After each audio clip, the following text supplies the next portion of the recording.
الرحمن الرحیم اللہ یتوفی الانفس حین موتها والتی لم تمت فی منامها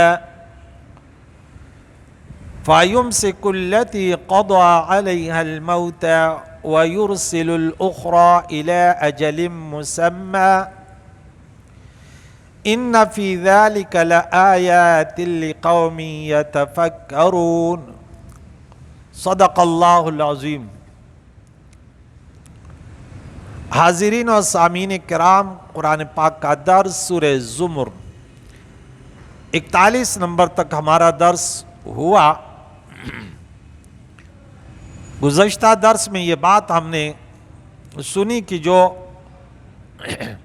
یہ قرآن پاک لوگوں کے لیے محبوب ہم نے آپ پر اتارا، جس نے اس کے ذریعے ہدایت پائی، سیدھا راستہ پایا اپنے لیے، جو بھٹک گیا اپنے لیے۔ رب یہاں سے فرماتا ہے اللہ کی قدرت کہ اب ہم نے سنا خلق الموت والحیات، اللہ یتوفی الانفس، اللہ نفسوں کو موت دیتا ہے۔ کیا معنی؟ ہی نہ موت یا ان کی موت کے وقت۔ یہاں انفس جانے، نفس کی جمع انفس، جان سے مراد روح ہے اور وفات سے مراد قبض روح۔ اللہ تعالی قبض روح فرماتا ہے، روح کو جان سے قبض کر لیتا ہے، علیحدہ کر لیتا ہے۔ یعنی موت کے وقت اللہ تعالیٰ جسم سے روح کو قبض فرما لیتا ہے کہ وہ جسم کی پرورش نہیں کرتی، یہ روح پھر جسم کو چھوڑ دیتی ہے۔ اور واللتی لم تمت، اور جو نہ مرے فی منامہا، انہیں ان کے سوتے میں نہ، یعنی اب دو موتیں، ایک تو یہ کہ بدل کل انسان چلا، ایک ہے وہ نیند بھی جو ہے موت کی ایک صورت ہے۔ اسے معلوم ہوا کہ سونے کی حالت میں ایک روح نکل جاتی ہے جس سے ہوش و حواس قائم ہیں۔ یاد رہے کہ انسان میں دو روحیں ہیں، ایک مقامی یا سلطانی، دوسری سیلانی۔ پہلی روح سے زندگی قائم ہے، دوسری سے ہوش و حواس۔ پہلی روح موت کے وقت نکلتی، دوسری نیند کے وقت۔ حقیقت حال تو اللہ جانتے کہ کیا ماجرا ہے، کہ سونے کی کیفیت کیا ہے، لیکن بہرحال اس وقت بھی ایک روح چلی جاتی ہے۔ آگے فرمایا فَيُمْسِكُ الَّتِي قَضَى عَلَيْهَا الْمَوْتَ وَيُرْسِلُ الْأُخْرَى، پھر اللہ اس کو روک دیتا ہے، وہ نیند کے بعد جو روح چلی جاتی ہے جس پر موت کا فیصلہ ہو چکا ہوتا ہے، اور دوسری روح کے اس کو ابھی زندہ رہنا ہے، اس کی روح کو اللہ لٹا دیتا ہے، جو بیداری کے وقت وہ دوبارہ پھر سنور جاتا ہے، کہ اسے واپس نہیں بھیجتا بلکہ نیند کی حالت میں موت دیتا ہے۔ تو فَيُمْسِكُ الَّتِي قَضَى عَلَيْهَا الْمَوْتَ وَيُرْسِلُ الْأُخْرَى إِلَىٰ أَجَلٍ مُّسَمًّى، نیند کی حالت میں کب تک؟ وہ وقت مقررہ تک۔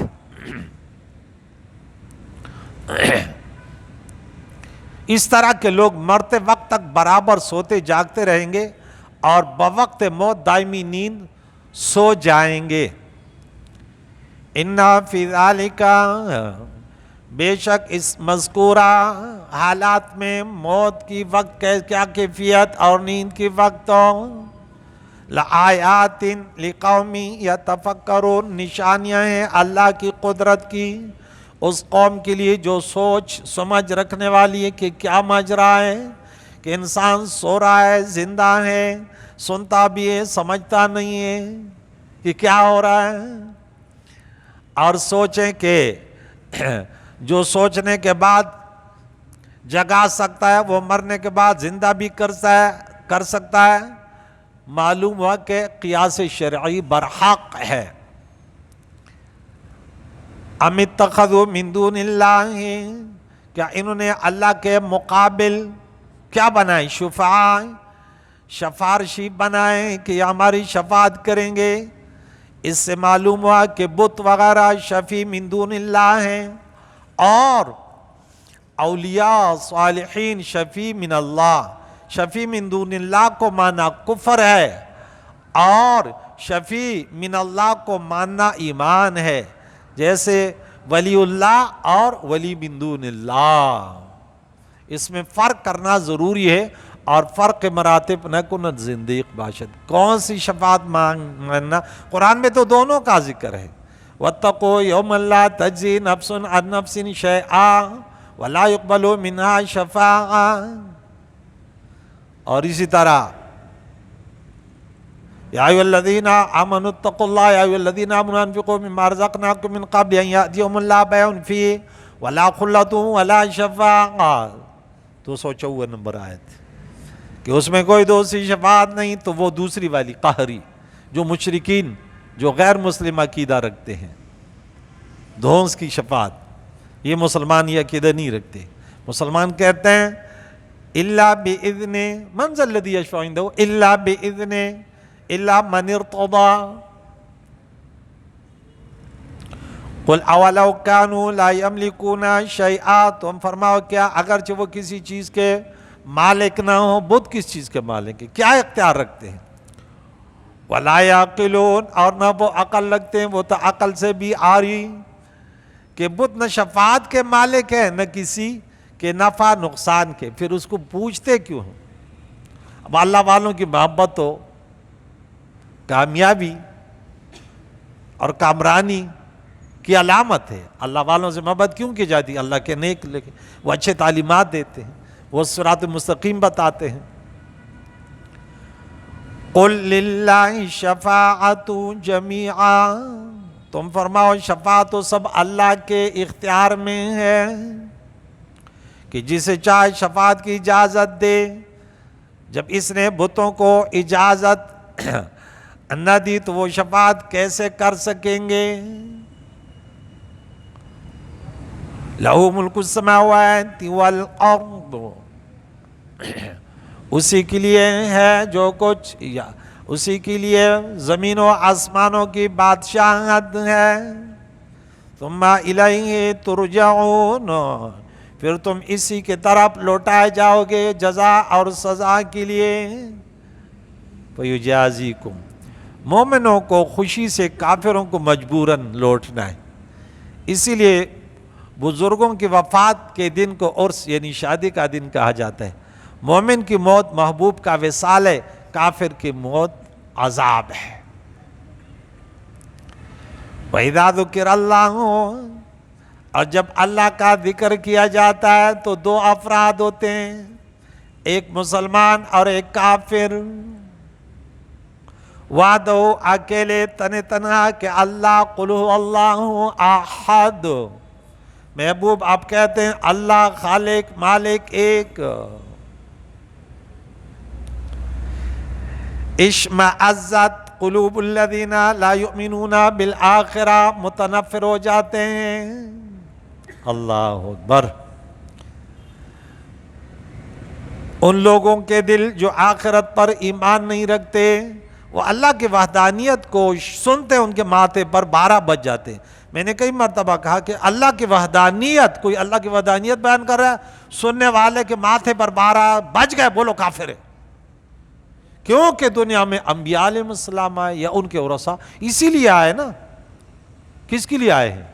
کہ بھائی اس دنیا کا کوئی خالق ہے، مالک، اس کے نظام چلانے والا ہے، عزت و ذلت دینے والا، موت و زندگی دینے والا، غربت و فقر دینے والا، صحت و شفا اور بیماری دینے والا۔ آپ کا عقیدہ تو ہونا چاہیے نا۔ اسی لیے تو ہم قرآن پاک پڑھتے ہیں کہ عقیدہ مضبوط ہو۔ دوسری چیزیں ڈاکٹر کے پاس جاؤ یا ولی کے پاس جاؤ دم درد کرو، یہ تو اسباب ہیں، کرنے والے ذات تو اللہ ہے۔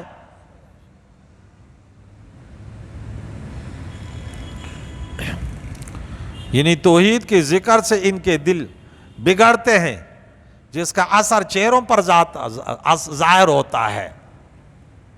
مسلمان جب اللہ کی وحدانیت کی باتیں سنتا ہے تو خوش ہوتے ہیں۔ ہم اسی خالق اور مالک کو ماننے والے ہیں۔ وَإِذَا ذُكِرَ الَّذِينَ مِن دُونِهِ، اور جب ذکر ہوتا ہے ان کے علاوہ کا، بتوں کا وغیرہ، بت انہوں نے جو خود آپ نے بنائے، مشکل کشا بنائے، کسی نے امریکہ کو، کسی نے چین کو، کسی نے فلاں فلاں کو۔ حقیقت میں صرف اللہ کے سامنے جھکنا سیکھو، اللہ کی بندگی سیکھو۔ عزت اور ذلت اس کے اختیار میں، نہ امریکہ عزت دے سکتا ہے نہ کوئی دوسری ممالکت۔ تو پھر یہ کافر اذا هم یستبشرون، تو یہ پھر خوشیاں مناتے، بڑے خوش ہوتے ہیں کہ ہمارے بتوں کی بات ہو رہی ہے۔ رب کے سوا سے مراد کفار کے بت ہیں، نہ کہ انبیاء اور اولیاء۔ قل اللہم فاطر السماوات والارض،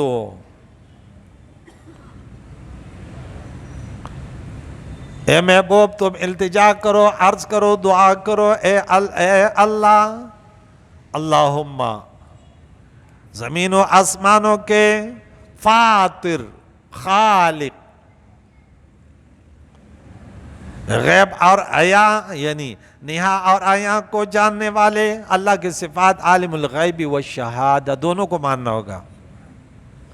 کوئی یہ بات کرے نا کہ غیب کو کون جاتا ہے اللہ کے سوا، تو بولو شہادہ کو کون جاتا ہے، یہ اللہ کی دونوں صفات قرآن میں جہاں بھی ہے عالم الغیب والشہادہ دونوں کا ذکر کیا کرو۔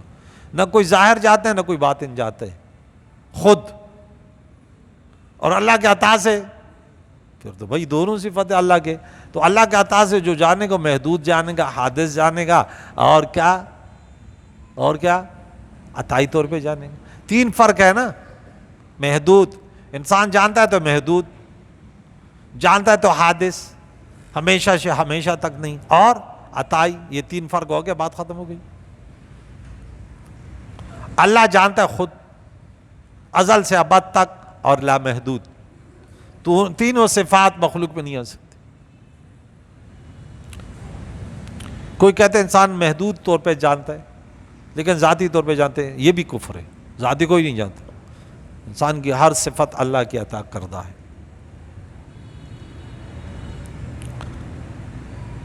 اس قل سے معلوم ہوا قل اللہم فاطر السماوات والارض، وہاں بھی ہم نے پڑھا تھا سورہ یوسف میں، انت ولی فی الدنیا والآخرہ توفنی مسلما والحقنی بالصالحین،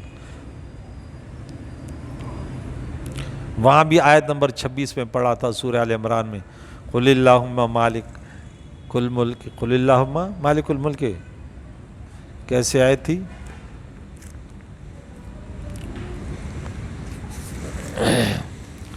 وَتُعِزُّ مَن تَشَاءُ وَتُذِلُّ مَن تَشَاءُ بِيَدِكَ الْخَيْرُ إِنَّكَ عَلَىٰ كُلِّ شَيْءٍ قَدِيرٌ، 26 نمبر آیات یہ ہے۔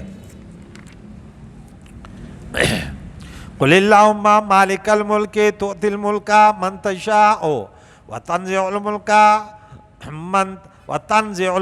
مِمَّن تَشَاءُ وَتُعِزُّ مَن تَشَاءُ وَتُذِلُّ مَن تَشَاءُ بِيَدِكَ الْخَيْرُ إِنَّكَ عَلَىٰ كُلِّ شَيْءٍ قَدِيرٌ۔ 5 جگہ یہ آیت عزت اور ذلت والی پڑھی ہے۔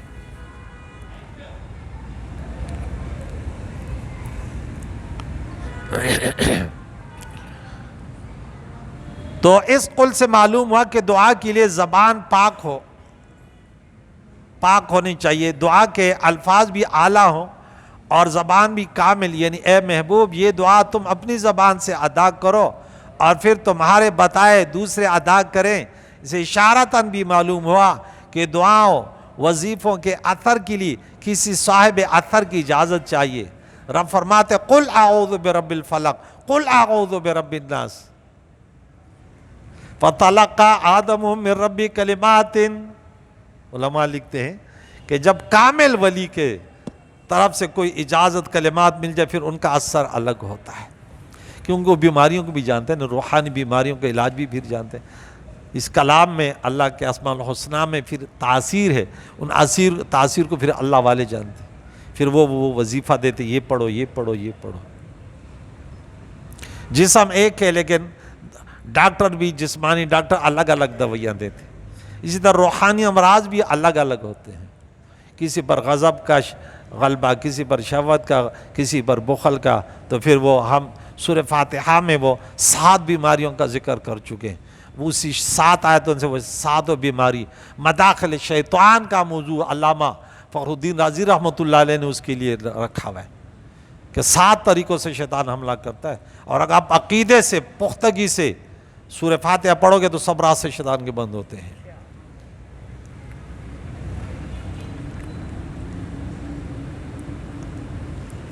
انت تحکم بین عبادک، یا اللہ تو فیصلہ فرمائے گا اپنے بندوں کے درمیان، فیما کانوا فی اختلفین، جس میں وہ اختلاف کرتے تھے۔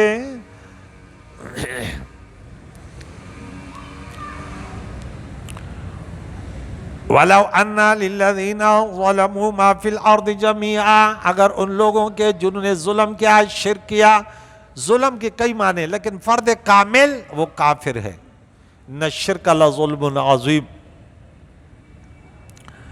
جو کچھ زمین میں سب اس ظالم کے اختیار میں ہو، وَمِثْلَهُ، اور اس کے مانند اور بھی، زمین و مافیا، اتنا یہ بھی خزان ان کے پاس ہو، یہ مالک اس کے برابر میں اور ہو، معاہو اس کے ساتھ، لَافْتَدَوْا بِهِ مِنْ سُوءِ الْعَذَابِ، تو وہ قیامت یوم القیامہ، قیامت کے برے عذاب کے چھڑانے سے اپنے لیے یہ دے دے، تو اللہ فرماتا ہے قبول ہو نہیں ہوگا۔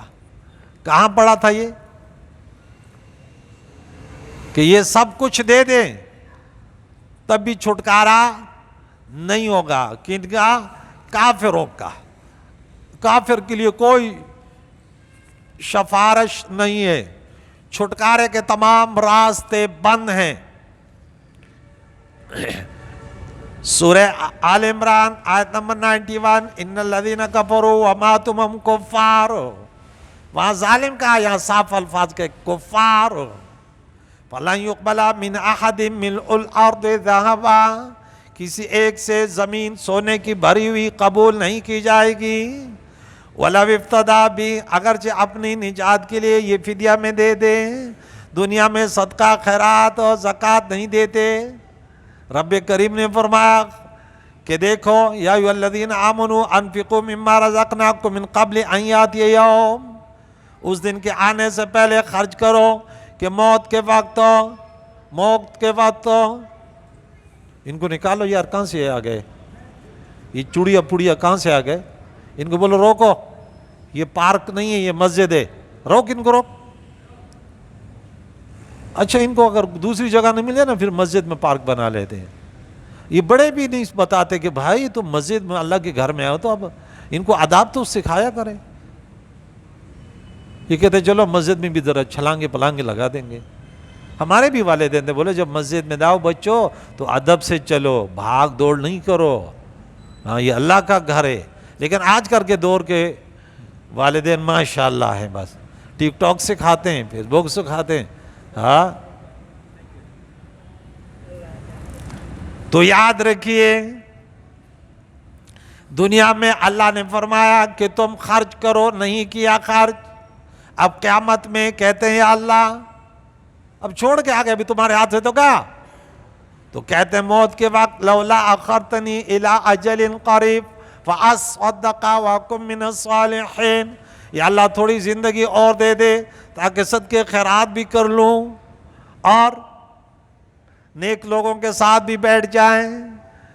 پھر ان کو بیٹھنے کی، اب آئے بھائی تمہاری ڈیوٹی ختم ہو گئی، اب پرچہ چھینا گیا، اب ختم۔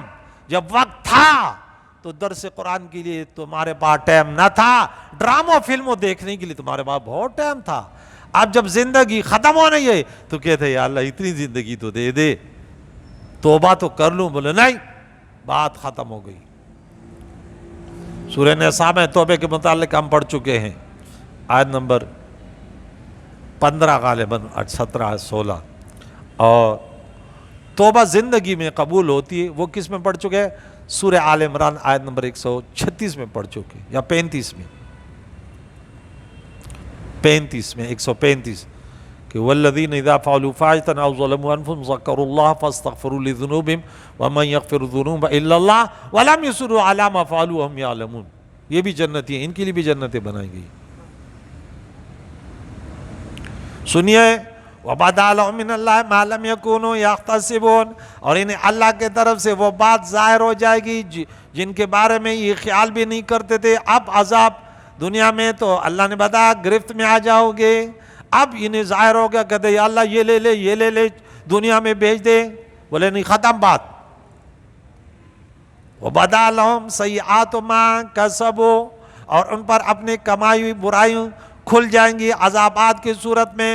معلوم ہے کہ کفاروں کے گناہ وہاں موجود ہوں گے، اور نہیں کیا حباء منثورا وحاق بما كانوا به يستهزئون، اور ان پر آ پڑے گا وہ جن کے یہ ہنسی مذاق اڑاتے تھے، یعنی جن عذابوں کا ذکر پیارے آقا دو جہان سے علماء سے سن کر وہ مذاق اڑاتے تھے وہ عذاب سے، ہاں اب وہ عذاب سامنے آ گیا، بلکہ اب مرتے وقت یہ اب کہتے ہیں کہ چھٹکارا ہو جائے گا، بولے نہیں ختم۔ یہ مذاق اڑاتے تھے ان کا۔ فَإِذَا مَسَّ الْإِنسَانَ ضُرٌّ، جب کافر انسان، یہاں انسان سے مراد کافر ہیں، انہیں تکلیف پہنچتی ہے انسان کو، دعانا، رب فرماتا ہے ہمیں پکارتا ہے، ہم سے دعا کرتا ہے، لیکن مرتے وقت تکلیف کے وقت۔ ثُمَّ إِذَا خَوَّلْنَاهُ نِعْمَةً مِنَّا، پھر اگر ہم اپنے طرف سے خولناہ انہیں عطا کرتے ہیں اپنی طرف سے کوئی نعمت اور اس تکلیف کو دور کر دیتے ہیں، تو قال انما اوتیت علی علم، کہتا ہے یہ تو میرا کمال تھا، میں نے گاڑی کما لی، بنگلہ بنا لیا، یہ تو میں با کمال تھا۔ حالانکہ جو کہتا ہے یہ میرا کمال ہے کہ میں نے یہ دنیا کی نعمتیں حاصل کی، تو یہ کافر کی بات ہے۔ کہاں پڑھ چکے تھے؟ سورہ قصص میں قارون کے واقعے میں، جب قارون علیہ اللعنہ کو کہا گیا کہ اللہ نے تمہارے ساتھ احسان کیا، احسن کما احسن اللہ الیک، زمین میں فساد نہ کر، اللہ نے مال سے نوازا، صدقے خیرات کر، تو کیا کہا انہوں نے؟ اوتیتہ علی علم، ارے اللہ نے مجھے تھوڑی دیا ایسے، یہ تو میں علم والا تھا، کمال والا تھا۔ ارے دنیا کی فراوانی اور رزق کی تنگی یہ کوئی کمال با کمال اور بے وقوفی کی وہ نہیں ہے، یہ اللہ کی عطا سے۔ اور یہ آیت یہاں بھی ہے، اور یہ پورے قرآن میں 8 یا 9 جگہ میں نے اس کا ذکر کیا ہے، ان کا وہ بھی پڑھ کے دیتے۔ یعنی دولت کی فراوانی، میری ہنرمندی، یہ کافر کہتا ہے۔ حالانکہ یہ غلط ہے، کیونکہ بہت ہنرمند فقیر اور بے ہنر امیر ہوتے ہیں۔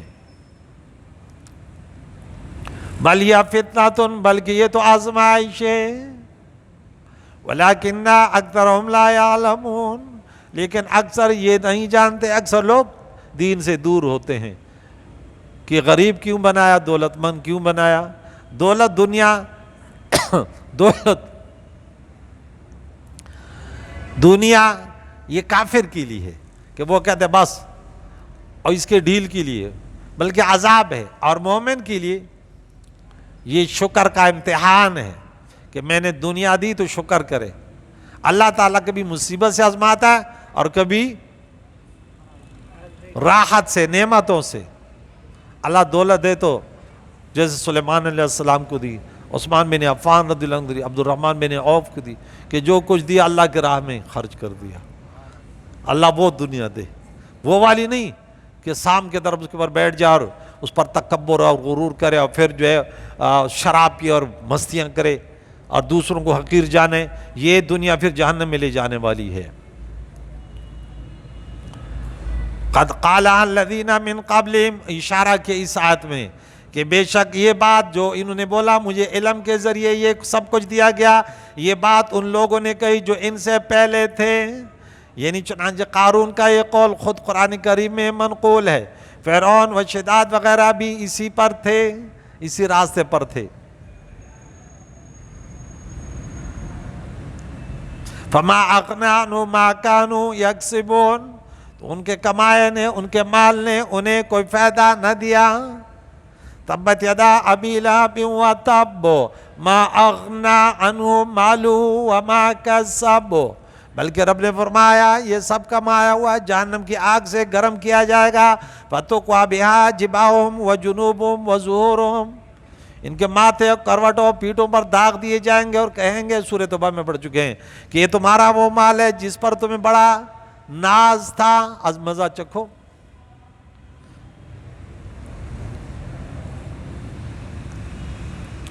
بلکہ ان کے لیے مال جو ہے وبال بن جائے گا.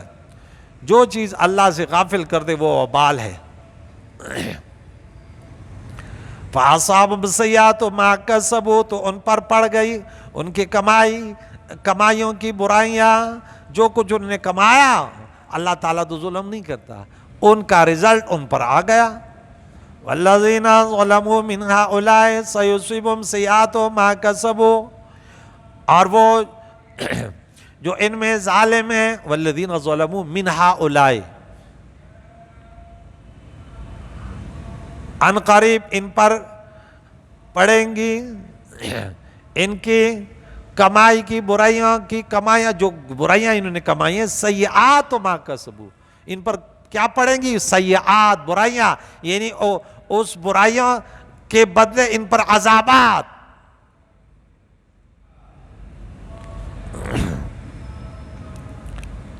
اس طرح کہ اس کے مال کے ذریعے سے ان پر گناہوں کے دروازے کھل گئے، اور آخر کار مال انہیں لے ڈوبا. معلوم ہے کہ مومن کا مال عبادت کے دروازے کھول دیتا ہے، اور کافروں کا مال گناہ کے دروازے کھول دیتا ہے.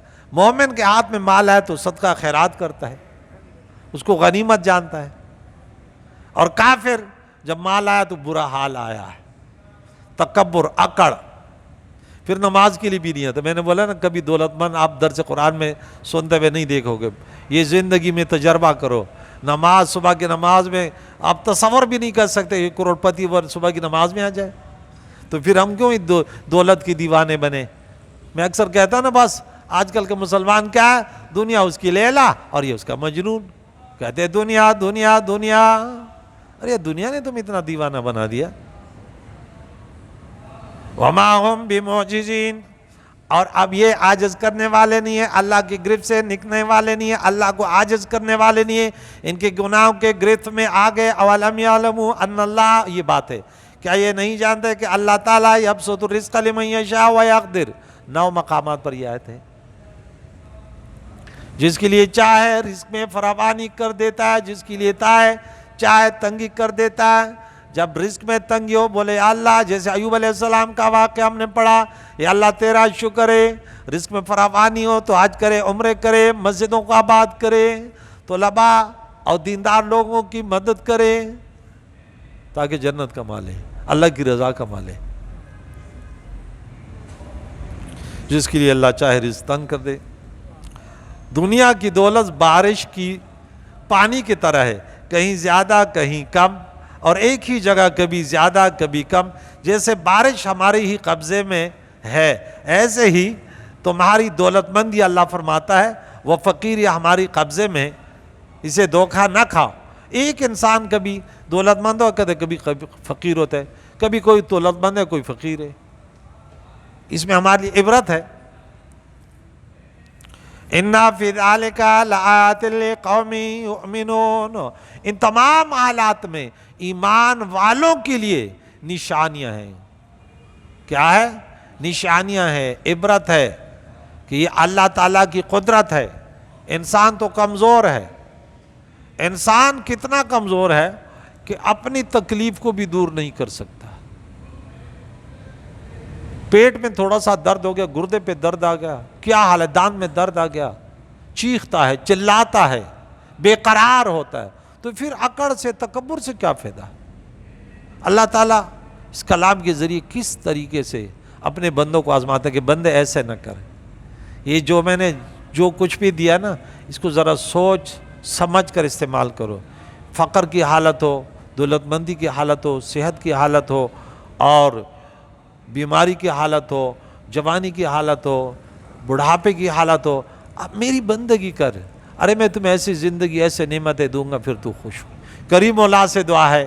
قرآن مجید فرقان حمید میں جتنے ہمارے سامعین ہیں، یہاں پہ آتے ہیں، گھروں میں سنتے ہیں، یوٹیوب کے ذریعے سنتے ہیں، اللہ تعالیٰ سب کی پریشانیوں کو دور فرمائے. سب کے محرومینوں کے لیے صالح ثواب ہے. اللہ سب کے محرومینوں کی مغفرت فرمائے، اور زندوں کو دین اسلام پر جینے سے پر موت نصیب فرمائے. وصلی اللہ تعالی علی خیر خلقہ محمد وعلی آلہ واصحابہ اجمعین برحمتک یا ارحم الراحمین.